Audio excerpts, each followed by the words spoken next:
There are two types of decisions that are critical for every business owner and entrepreneur. There's the business decisions and then there's the branding decisions. But there's also a lot of confusion about what the difference is between these two. So in this video, I'm going to show you the key decisions you need to make to build a brand that people love and buy from, a real world example, and how ChatGPT can help. My name is Andrew Lane. I've built multiple seven-figure brands from scratch over the last 15 years, and now I'm using AI to make that process much faster and easier. So if you want to build a profitable online business without wasting time or money, then this is for you. You've probably seen a lot of training online talking about how important your brand is. Thought leaders like Alex Hormozi say things like good branding compounds over time, and loyal customers buy more, tell others, and drive momentum that builds your business without needing constant effort from you. And one of my favorite authors, Donald Miller, talks about this a lot in his book, Building a Story Brand. And he basically says that brand clarity matters more now than ever before because people online are just overwhelmed with information. So they don't really read everything. They're more scanning for things that will help them solve their problems and achieve their desired outcome. And because of that, their brains have kind of narrowed down. So they ignore all the clutter and confusion and anything that's not going to be beneficial to them. They just scroll right past it. So that means if your message isn't clear, it's going to get tuned out. So if you plan on doing any type of marketing online, you have to remember that people only engage with a brand when they see how it will help them win. And what that really means is an unclear brand costs you real money every day. And by now, most people pretty much understand that to be true. So you're probably saying, sounds great, but how the heck do I actually build my brand? And how is a brand different from your business? Because both of those words get used pretty interchangeably. And if you ever try to do some research to figure out the answer to that question, it gets pretty messy really fast. So I'm going to spare you the college level explanation of this. And I'm going to simplify this down to make it really easy for you right now. When you think of business decisions, think of your brain or the more logical decisions. And basically, this is what comes up when you first say to yourself, I want to start a business. Business decisions are about what you offer, how you price it, and how you get it to your customers. And these choices set the foundation for what your company does and how it works. Now, branding decisions are more emotional. These decisions come up when you start to ask yourself, how do I package and sell this? Branding decisions shape how people feel about your business, what personality your business shows, and what kind of relationship you build with your audience. This is where you decide on your style, your voice, your energy, and the emotions you want people to associate with your business.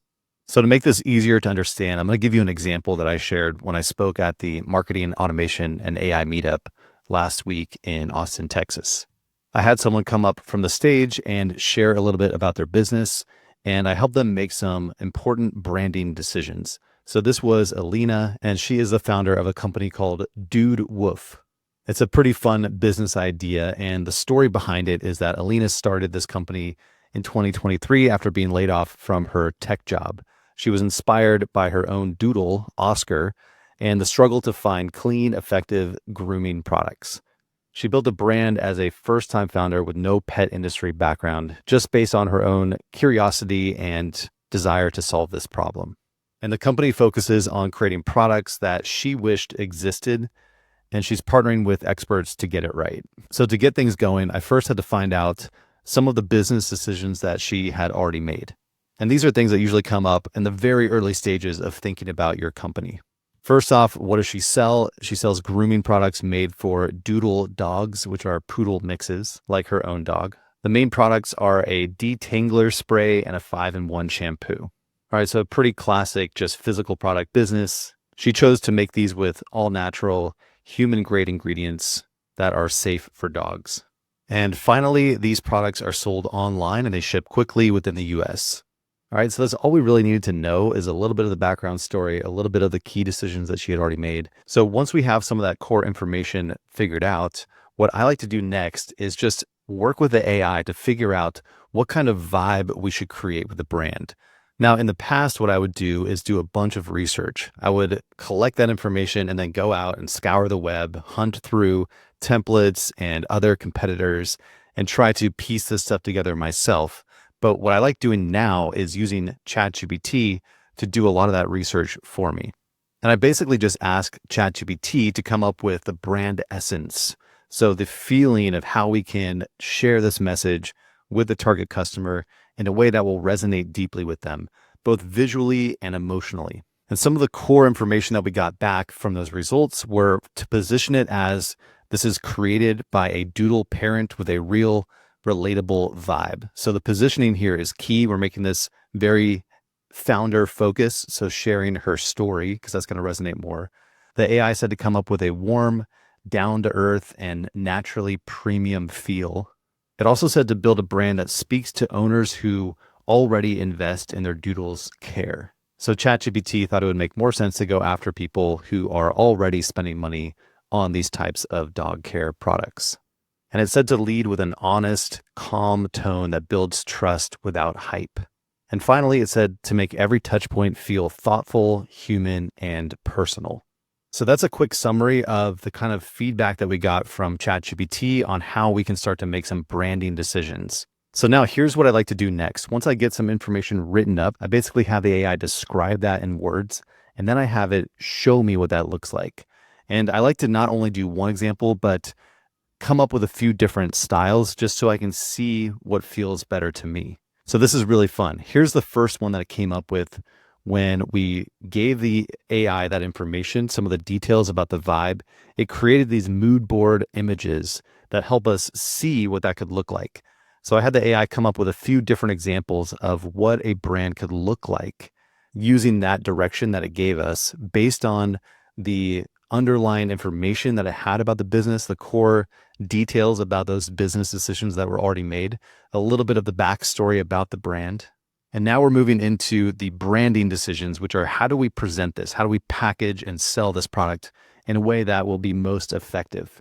So it came up with this style that's warm, natural, down to earth, and really gives you that feeling that it's created by a fellow doodle owner who just wants the best help for their pup. And the real value here is that you can see what the AI thinks. So basically the AI has this deep understanding of the target customer, these types of products, this industry, all the emotional feelings and imagery that would resonate. And it can actually show you what that looks like. So I really like going through that process of having it write what it thinks it should look like and then create an image to show me. And now I can see if it's on the right track. And sometimes you want to make just small adjustments, but other times it's really fun to see something totally different. So I told ChatGPT, okay, now let's go in a completely different direction. Go really wacky with this brand and show me a completely opposite style of brand for this. And here's what it came up with. A bold, playful, high energy brand that celebrates doodles like luxury pets living their best, fluffiest lives. Now, what you'll notice by looking at this is obviously the color differences, but also the typography, the imagery, the stock photos, the textures, the feelings, even the messaging in these mood boards. And the way the product is presented, explained, described, the packaging of the products. I wanted to share this because this is really showing you the difference in not only the AI's capabilities, but really how important branding is for your business, because both of these are the same product. It's basically the same business underneath, but that layer of branding is where the difference is happening. So the big question is, which brand style is better? Well, the truth is that both branding styles could attract loyal customers, but they would probably attract very different kinds of people. The branding you choose affects everything from your colors and fonts to your messaging to the way people talk about your business. And that's the main takeaway I want you to have today is that you can have the same business, right? You make those initial business decisions, but the next decisions, the branding decisions, have a huge impact on your success, especially in today's crowded marketplace where it's harder to stand out. And you just have to think about for yourself, who am I trying to target? How do I want to show up? If you want to go in this more extreme, goofy, very abstract direction, there's definitely a marketplace there for those types of products. And what's really cool now is that using AI, you can really conceptualize and see which direction you want to go in. I gave you these two extremes as an example, but you can imagine many different possibilities within this spectrum of premium to really wacky and goofy. And what's really cool is that Alina was actually in the process of rebranding the Dude Woof website. And amazingly, the design that they chose was very similar to this premium branding that the AI initially came up with.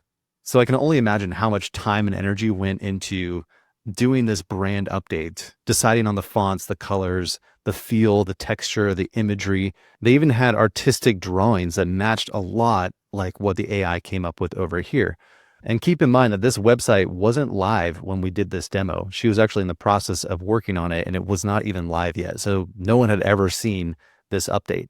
So the AI came up with these concepts and she even said, wow, that's incredible because it's kind of a mix of everything that we actually ended up doing in our new brand update. And so based off the background story and some of the initial business decisions that she had made, it feels like the AI captured the essence of her brand really well with these mood boards. So whenever you sit down to launch a new idea, whether it's starting a new business or rebranding your current business, the end goal is going to look something like this. You need to have all these decisions in place, which are the style of imagery, textures, backgrounds, fonts, colors. I call these the layers of your visual brand identity, but they all have to be consistent with that underlying feel that you want to portray and the story that you want to tell, and your messaging has to trickle through all of the copy that you write, all of the graphics that you make, all of the web pages that you make. And that's why I'm so obsessed with ChatGPT and these new image models with AI, where you can visualize and conceptualize what that could look like really fast. So now I'm going to wrap this up by going through a quick list of what this looks like from your target customer's perspective. So from the customer's perspective, this is what they're thinking when they look at your business. Is this the best price I can get? Does this have the features that I need? How fast can I get it? Is it easy to use or access? Will this solve my problem right now? What's the warranty or return policy? Can I find it somewhere else for less? Do they offer a free trial or discount? How does this compare to other options? And is it in stock or available immediately? All right, so without any branding, those are the basic fundamental questions that someone's going to ask when they come across your business. And these are obviously important to figure out, but you also don't want to have that race to the bottom where you're trying to have the lowest price on everything. And that's where branding decisions can make you a lot of money. So let's take a look at what those look like from your customer's perspective, which are more emotional, more heart-centered. And the questions they're asking about your brand is, do I trust them more than others? Does this brand get me or my values? Do I feel good buying from them? Would I tell friends about this? Is their story or mission inspiring? Do I want to be seen using their product? Does this purchase feel personal and not just practical? Am I proud to support this brand? Would I pay more for their version? And do I keep coming back even when there are other choices? And that's essentially the difference that happens when you build a brand. Is it's not just about the product or service itself. It's not just about getting the cheapest version of it. It's about much more of the story, the feel, the vibe that's created. Whether you have a brick and mortar business or a purely online business, you can create that same kind of feeling in every decision that you make. Now, sure, it's a mix of business and branding decisions. Sometimes you'll spend additional money over here on the left, better ingredients, better atmosphere, more personalized experience in order to deliver on the promise of your brand. So they do have to work together. And that's why I really think it's important to think about these separately, but know that they're both critical for the success of your business. So a quick recap of what we covered: the key decisions you need to make to build a brand that people love and buy from. It's a combination of those business decisions, the more logical based decisions, and the branding decisions, which are more emotional. I showed you the real world example of the Dude Woof brand, and I showed you how we used ChatGPT to give the AI some basic information and then create the brand vibe report, which described the feeling that we want to convey. And then we actually had it make the visual mood board images to help see what that could look like and make important branding decisions much faster. And if you're wondering how you could do this for your business, what's the fastest way to go and follow a process like this, I invite you to check out the mood board method. I put together a free training and guide that will walk you through how I use ChatGPT to go through every step that I shared with you today. The process that I go through with my clients and for my own projects is very similar. We start with the brand vibe. We create the mood board image. We create written guidelines describing in more specific details what the visual direction is for the brand. And then we have AI extract out the different layers and elements that we need for all of our marketing materials. And then I even use AI to help conceptualize and mock up different parts of our marketing campaigns. Instead of trying to think about it on your own or go out and do research, you can just now ask ChatGPT to give you ideas of what it could look like and how you can bring your vision to life much more effectively. And finally, when you sit down to actually do it, which is build out the sales pages, build out your marketing materials, you now have ideas, inspiration, and you also have AI trained on everything it needs to know about your business. so it can help you create the content. And now you can use really low-cost AI tools like ChatGPT to build your brand with speed and confidence. So again, if you want to learn more, you can check out some other videos on my YouTube channel, or you can head over to moodboardmethod.com to watch the free training, get some resources to help you do this much faster. All right, that's it for this video. Thanks for watching today. I'd love to know what you think about those two different types of decisions, the business versus the branding decisions. Have you seen that kind of concept before? Was that helpful to you? Or are there some other things that you would add to this or change? Let me know in the comments. I'd love to hear your feedback. Thanks so much for watching, and I will talk to you soon.